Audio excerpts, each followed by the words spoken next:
La chèvre de Monsieur Seguin. À Monsieur Pierre Gringoire, poète lyrique à Paris. Tu seras bien toujours le même, mon pauvre Gringoire. Comment on t'offre une place de chroniqueur dans un bon journal de Paris, et tu as l'aplomb de refuser. Mais regarde-toi, malheureux garçon. Regarde ce pourpoint troué, ces choses en déroute, cette face maigre qui crie la faim. Voilà pourtant où t'a conduit la passion des belles rimes. Voilà ce que t'ont valu 10 ans de loyaux services dans les pages du Sir Apollo. Est-ce que tu n'as pas honte à la fin? Fais-toi donc chroniqueur, imbécile. Fais-toi chroniqueur. Tu gagneras de beaux écus à la rose. Tu auras ton couvert chez Bréban. Et tu pourras te montrer les jours de première avec une plume neuve à ta barrette. Non, tu ne veux pas? Tu prétends rester libre à ta guise jusqu'au bout? Eh bien, écoute un peu l'histoire de la chèvre de Monsieur Seguin. Tu verras ce que l'on gagne à vouloir vivre libre. Monsieur Seguin n'avait jamais eu de bonheur avec ses chèvres. Il les perdait toutes de la même façon. Un beau matin, elles cassaient leurs cordes, s'en allaient dans la montagne. Et là-haut, le loup les mangeait. Ni les caresses de leur maître, ni la peur du loup, rien ne les retenait. C'étaient, paraît-il, des chèvres indépendantes, voulant à tout prix le grand air et la liberté. Le brave monsieur Seguin, qui ne comprenait rien au caractère de ces bêtes, était consterné. Il disait: C'est fini, les chèvres s'ennuient chez moi, je n'en garderai pas une. Cependant, il ne se découragea pas, et après avoir perdu 6 chèvres de la même manière, il en acheta une 7e. Seulement, cette fois, il eut soin de la prendre toute jeune, pour qu'elle s'habituât mieux à demeurer chez lui. Ah, Gringoire, qu'elle était jolie la petite chèvre de monsieur Seguin! Qu'elle était jolie avec ses yeux doux, sa barbiche de sous-officier, ses sabots noirs et luisants, ses cornes zébrées et ses longs poils blancs qui lui faisaient une houppelande. C'était presque aussi charmant que le cabri d'Esmeralda. Tu te rappelles, Gringoire? Et puis docile, caressante, se laissant traire sans bouger, sans mettre son pied dans l'écuelle. Un amour de petite chèvre. Monsieur Seguin avait derrière sa maison un clos entouré d'aubépines. C'est là qu'il mit la nouvelle pensionnaire. Il l'attacha à un pieu au plus bel endroit du pré, en ayant soin de lui laisser beaucoup de cordes. Et de temps en temps, il venait voir si elle était bien. La chèvre se trouvait très heureuse et broutait l'herbe de si bon cœur que monsieur Seguin était ravi. Enfin, Pensait le pauvre homme. en voilà une qui ne s'ennuiera pas chez moi. Monsieur Seguin se trompait. Sa chèvre s'ennuya. Un jour, elle se dit en regardant la montagne: comme on doit être bien là-haut! Quel plaisir de gambader dans la bruyère, sans cette maudite lange qui vous écorche le cou. C'est bon pour l'âne ou le bœuf de brouter dans un clos. Les chèvres, il leur faut du large. À partir de ce moment, l'herbe du clos lui parut fade. L'ennui lui vint. Elle maigrit. Son lait se fit rare. C'était pitié de la voir tirer tout le jour sur sa lange, la tête tournée du côté de la montagne, la narine ouverte, en faisant mais tristement. Monsieur Seguin s'apercevait bien que sa chèvre avait quelque chose. mais il ne savait pas ce que c'était. Un matin, comme il achevait de la traire, la chèvre se retourna et lui dit dans son patois: Écoutez, monsieur Seguin, je me languis chez vous. Laissez-moi aller dans la montagne. Ah, mon Dieu! Elle aussi? Cria monsieur Seguin stupéfait. Et du coup, il laissa tomber son écuelle. Puis, s'asseyant dans l'herbe à côté de sa chèvre: Comment, Blanquette? Tu veux me quitter?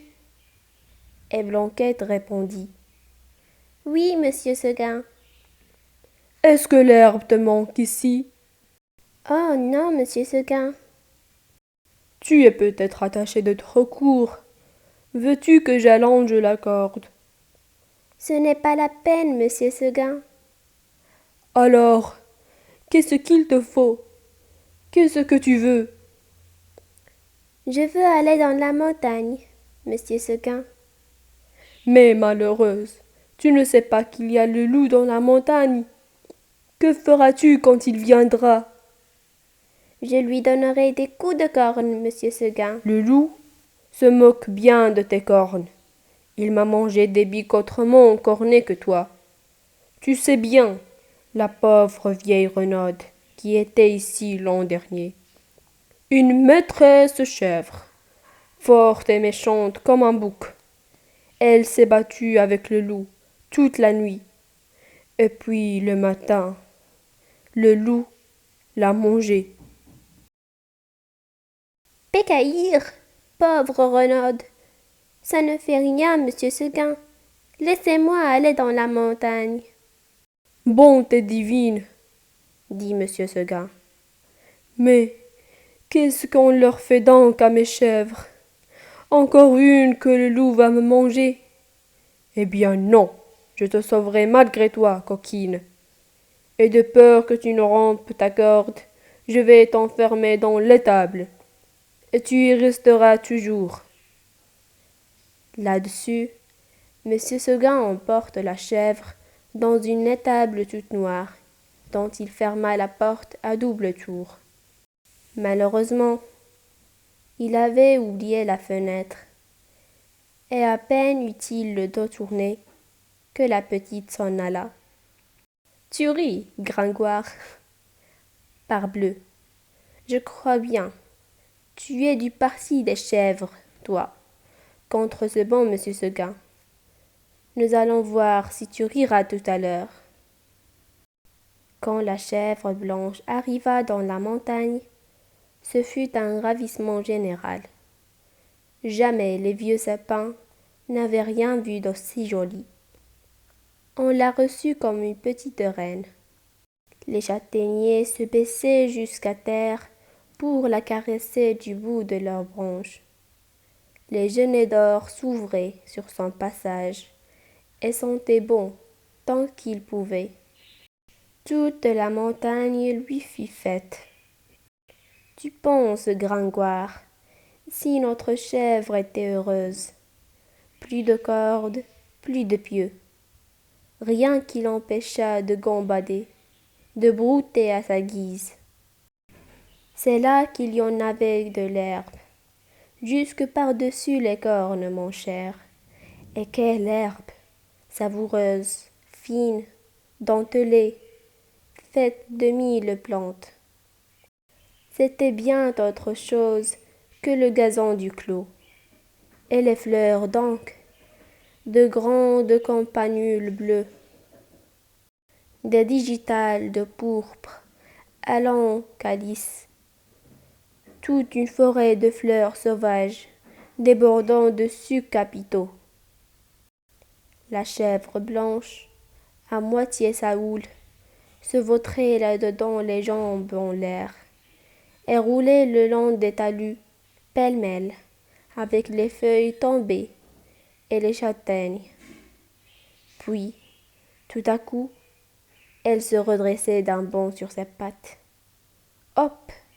La voilà partie, la tête en avant, à travers les maquis et les buissières, tantôt sur un pic, tantôt au fond d'un ravin, là-haut, en bas, partout. On aurait dit qu'il y avait 10 chèvres de monsieur Seguin dans la montagne. C'est qu'elle n'avait peur de rien, la Blanquette. Elle franchissait d'un saut de grands torrents qui l'éclaboussaient au passage de poussière humide et d'écume. Alors, toute ruisselante, elle allait s'étendre sur quelques roches plates et se faisait sécher par le soleil.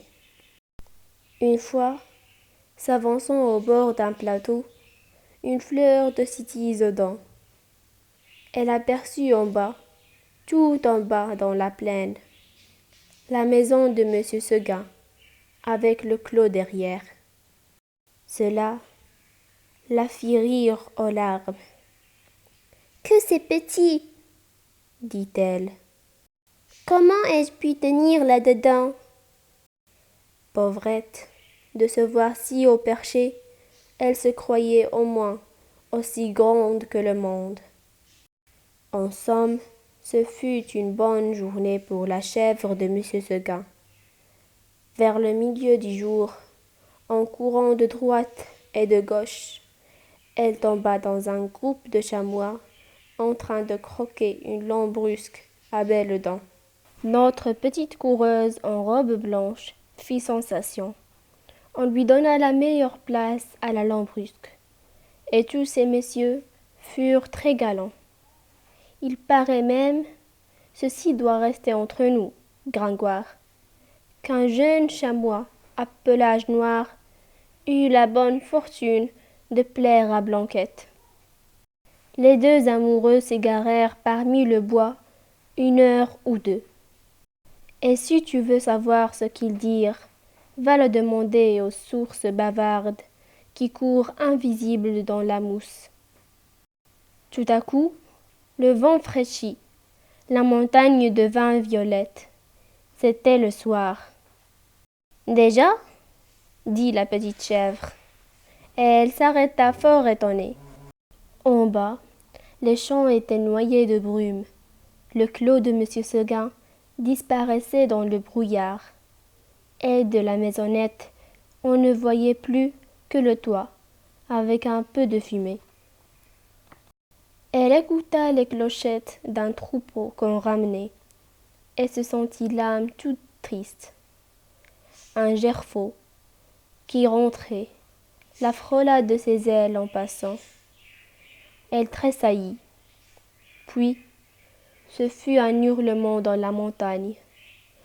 Ouh! Ouh! Elle pensa au loup. De tout le jour, la folle n'y avait pas pensé. Au même moment, une trompe sonna bien loin dans la vallée. C'était ce bon monsieur Seguin qui tentait un dernier effort. Ouh! Ouh! Faisait le loup. Reviens! Reviens! Criait la trompe. Blanquette eut envie de revenir, mais en se rappelant le pieu, la corde, la haie du clos, elle pensa que maintenant, elle ne pouvait plus se faire à cette vie, et qu'il valait mieux rester. La trompe ne sonnait plus. La chèvre entendit derrière elle un bruit de feuilles. Elle se retourna et vit dans l'ombre 2 oreilles courtes, toutes droites, avec 2 yeux qui reluisaient. C'était le loup. Énorme, immobile, assis sur son train de derrière. Il était là, regardant la petite chèvre blanche et la dégustant par avance. Comme il savait bien qu'il la mangerait, le loup ne se pressait pas. Seulement, quand elle se retourna, il se mit à rire méchamment. Ah ah ah, la petite chèvre de monsieur Seguin. Et il passa sa grosse langue rouge sur ses babines d'amadou. Blanquette se sentit perdue. Un moment, en se rappelant l'histoire de la vieille Renaude qui s'était battue toute la nuit pour être mangée le matin, elle se dit qu'il vaudrait peut-être mieux se laisser manger tout de suite. Mais, s'étant ravisée, elle tomba en garde, la tête basse et la corne en avant, comme une brave chèvre de Monsieur Seguin qu'elle était.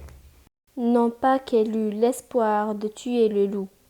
Les chèvres ne tuent pas le loup, mais seulement pour voir si elle pourrait tenir aussi longtemps que la renaude.